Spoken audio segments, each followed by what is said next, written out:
오, 뭐야 이게? IT 알려주는 은행원.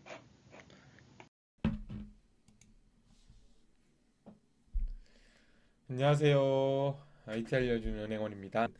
최근에 제가 회사에서 상상 디지테커라는 활동을 하고 있거든요. 이제 은행이라는 업종이 앞으로는 금융권이 아니라 전반적으로 다양한 그런 디지털 일들을 해나갈 수 있는 그런 새로운 방향으로 좀 나아간다.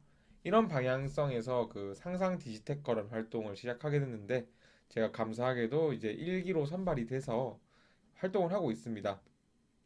그런 활동을 하고 있는데 이제 처음 활동을 할 때 팀원들한테 그런 미션을 주더라고요. 어떤 미션을 받았냐면 아, 너희가 할 활동이나 그런 프로젝트를 기사를 써봐라. 기사로 결과물을 내봐라. 처음에는 이게 무슨 말이지? 막 이런 생각을 했는데 또 막상 하니까 재밌더라고요. 그래가지고 저희도 몇 가지 기사도 써보고 우리가 어떻게 어떤 걸 만들겠다 이런 결과물을 바탕으로 막 기사를 썼는데 뭐 지금 공개를 해드리고 싶지만 이 프로젝트가 진행 중이기도 하고 좀 비밀로 유지를 하도록 하겠습니다. 네. 어, 아무튼 나중에 좋은 결과가 만들어지면 여러분들께도 공개를 해드릴게요. 자, 그리고 이제 막 그렇게 기사를 쓰다가 우리 팀원 중에 한 분이 그런 말 하더라고요. 갑자기 어떤 뉴스 기사를 저희 그 카톡방에 딱 올리면서 이거 우리가 했던 거 아니야? 라고 해서 그 기사를 좀 읽어보니까 그게 바로 거꾸로 일하기에 대한 내용이었어요. 이 일하기가 어디서 나왔냐면 그 아마존 아시죠? 아마존. 우리 흔히 아시는 아마존 웹 서비스 그런 아마존에서 요즘에 핫하게 제안하는 방식이래요. 아마존의 이 거꾸로 일하기. 네, 본격적으로 말씀을 드리도록 하겠습니다. 이 말 그대로 이 거꾸로 일하기는 아마존에서 그 새로운 아이디어를 얻기 위해서 도입한 프로세스예요. 간단하게 말해서 프로젝트의 결과부터 바로 만들어 버리는 거죠. 네, 이 방식은 철저하게 고객 중심으로 진행이 되거든요. 먼저 우리가 이제 이 결과물을 만들기 전에 우리는 5가지를 먼저 생각을 해봐야 된다고 합니다. 첫 번째는 당신의 고객은 누구인가? 그리고 두 번째는 고객의 문제는 무엇이고 이걸 어떻게 해결할 것인가? 그리고 세 번째는 주요 고객이 얻는 이익은 무엇인가? 네 번째는 고객의 니즈를 어떻게 채워줄 것인가? 다섯 번째는 고객 경험은 어떻게 보이는가? 이 5가지 질문에 대해서 좀 제대로 깊게 생각을 해보고 고민을 해봐야 합니다. 그리고 이걸 충분하게 고객의 입장에서 고민을 해봤다면 이제 우리는 결과를 만들어야 돼요. 근데 이 결과를 어떻게 만드느냐? 바로 여기서 말하는 게 뉴스 기사 혹은 보도 자료입니다. 우리가 깊게 생각한 걸 바탕으로 해서 그 결과를 기사로 쓰는 거예요. 기사로 써보는 건데 그 안의 내용은 뭐 이런 내용이 될 수 있겠죠.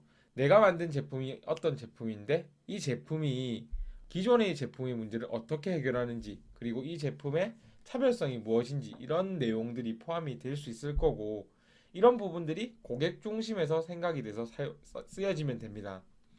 그리고 이제 이렇게 작성된 자료는 흥미로울 수도 있고 안 흥미로울 수도 있잖아요. 흥미로우면 굉장히 잘 쓰신 겁니다. 박수. 네. 그런데 이 흥미롭지 않은 기사일 수도 있거든요. 만약에 이 흥미롭지 않은 경우에는 네, 다시 써야죠. 뭐 어떡하겠어요. 제가 봤을 때도 흥미롭지 않다는 것은 고객이 봤을 때도 그렇지 않을 확률이 굉장히 높다라고 생각하시면 되겠습니다. 이 흥미롭지 않은 보도자료는 어떻게 된다? 네, 끊임없이 또 생각하고 회의해가지고 고치셔야 됩니다. 이 고치다 보면 결국에는 흥미로운 기사로 만들어낼 수 있겠죠. 네. 그런데 뭐 기사 수정하다 보면 굉장히 힘들고 지루하고 고통스럽더라고요. 기사 쓰는 게 좀 힘들 것 같다, 고통스럽다 이렇게 생각하시는 분들은 한번 이렇게 생각해 보시면 좋을 것 같아요. 뭐 단순하게 기사를 고치는 게 나중에 실제 프로젝트를 하고 나서 그 프로젝트가 제대로 만들어지지 않아서 그 문제점을 고치는 것보다는 훨씬 쉬울 것이다. 그렇게 생각하시면 될 것 같습니다. 그리고 실제로 그 아마존의 맥 칼리스터라는 사람이 이제 기사에 이런 내용을 포함하는 게 좋을 것 같다라고 제안을 해줬거든요. 자, 어떤 거냐면 첫 번째 제목. 제목은 뭐 독자죠.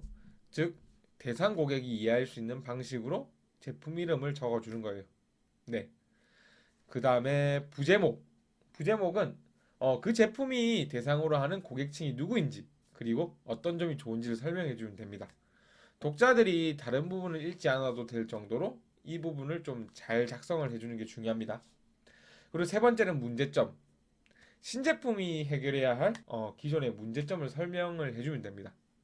그리고 네 번째는 해결책. 당연히 방금 말씀드렸던 그 문제점을 아주 멋지고 아주 좋게 해결하는 방법을 적어주면 되겠죠.